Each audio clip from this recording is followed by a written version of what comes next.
ஒரு டிஃப்ரெண்ட்டான டேஸ்ட்டில் புடலங்காய் கூட்டு குழம்பு எப்படி செய்யலான்னு பார்க்கலாமா? அதுக்கு கடாயில் தேவையான அளவுக்கு எண்ணெய் சேர்த்துட்டு எண்ணெய் நல்லா காஞ்சதும் ஒரு ஸ்பூன் அளவுக்கு சோம்பு பொரிஞ்சதும் ஒரு மீடியம் சைஸ் வெங்காயத்தை குட்டி குட்டியாக கட் பண்ணி அதை கூட சேர்த்துக்கணும். வெங்காயம் நல்லா வதங்கினதுக்கப்புறம் 2 பச்சை மிளகாய் கீராமல் சேர்த்துக்கணும்.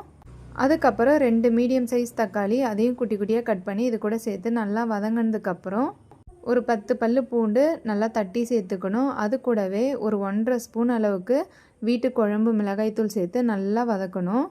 அதுக்கப்புறம் நம்ம கட் பண்ணி வச்சுருக்க புடலங்காவை இது கூட சேர்த்துக்கணும்.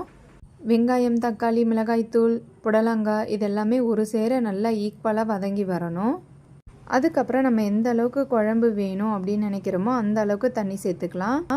நான் 2 கிளாஸ் அளவுக்கு தண்ணி சேர்த்துருக்கேன். ஃபைனலாக உப்பு சேர்த்து நல்லா கலந்து விட்டு மூடி போட்டு வேக விடணும்.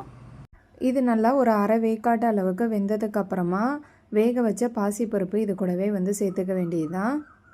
பாசிப்பருப்பு சேர்த்துட்டு நல்லா ஒரு கிளறி விடணும். பாசிப்பருப்பு சேர்த்ததுக்கப்புறம் இதில் கொஞ்சமாக பெருங்காயத்தூள் சேர்த்துக்கணும். சேர்த்துட்டு நல்லா கலந்து விட்டு ஒரு 2 மினிட்ஸ் அப்படியே மீடியம் ஃப்ளேமில் கொதிக்க விட்டு லாஸ்ட்டாக கருவேப்பிலையும் கொத்தமல்லி தழையும் போட்டு இறக்குனா சூப்பரான புடலங்காய் கூட்டு குழம்பு ரெடி.